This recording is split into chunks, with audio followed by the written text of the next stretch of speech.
KO Water Sportswear here with the great Firas Zahabi, here for the Lima, Rory MacDonald, Rampage, Sonnen. First, I just quickly want to get your take on this heavyweight tournament, and then we'll get to your fighter. What are your thoughts on that? Kind of all these guys, kind of harkens back to kind of the old UFC days, right? I love it, man. I'm super excited to see it. There's no way I'm missing any fight. So I'm a big fan of this tournament style. Yeah, no, I'm a big fan of it too. Definitely want to.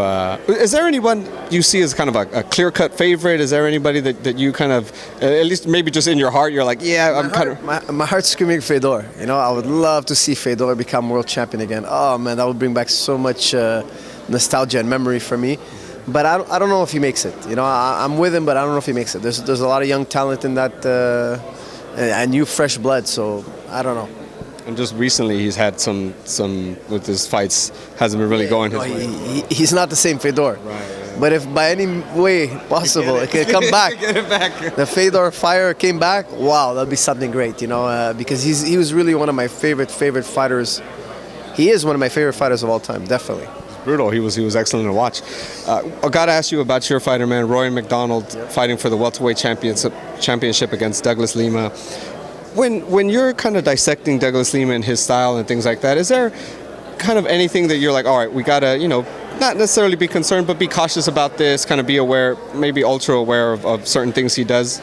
I think there's a lot of things he does good, you know, but that low kick that he does below the knee, you know, the calf kick that he does, the Achilles kick that he does, I think he does that better than everybody, you know, so that's the one thing. When somebody does something better than everyone else, you make sure you take that off the table. So that's something we want to take off the table. And of course, he's got many other tools, but that's the one thing I find that he makes a big difference with those kicks. And I don't think people notice it, because if you've never been kicked that way, you don't know how big of an impact it does. But it takes away a lot of your power.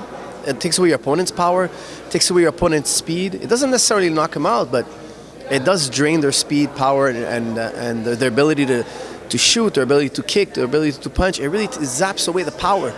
So you got to make sure that kick doesn't score. You got to take that off the table. Obviously, we know Rory has that dog in him. He can bite down and grit it out if need be. Obviously, you don't want that though, right? You'd rather him have an easier fight. But how is that as a trainer, kind of knowing that you have that in him, you have that in a fighter, and that you know you're not worried when the going gets tough, he's going to be there, he's going to grind it. It's good for when the fight goes the wrong way. Sometimes that could save you. You know, that can save you, because a lot of guys, when the fight goes the wrong way, they panic. And when you have that dog in you, you don't panic. You just fight back, and that's what you're supposed to do. You know, when you're in trouble, it's time to fight back, because if you wait any longer, the fight will be over. So it's a comforting feeling to have. When he had that loss against Robbie Lawler, it was an excellent fight, one of the best fights I've ever seen. He dogged it out, you know, ended up losing. But so what's that conversation like, that first conversation like with him? I mean, obviously you want to bring him up. It was an excellent fight. Really, to a fan's perspective, there were no losers. But, you know, what's that first conversation like with him? I got to make this my last answer, because they're flagging me in to leave, guys. But that was an epic battle. But when you have a battle like that and you lose, do you grow from it? That's the question. Do you grow from it? And if you don't grow from it, it kills you. And if you grow from it, it's the best thing that ever happened to you, or it can be a great thing that happened to you. And I think you're going to see on Saturday night, Rory grew from it, and you saw it in his last fight. You're going to see it in this fight. And with that, guys, I want to thank you all, and enjoy the fight Saturday. Thank you so much, sir. Appreciate it.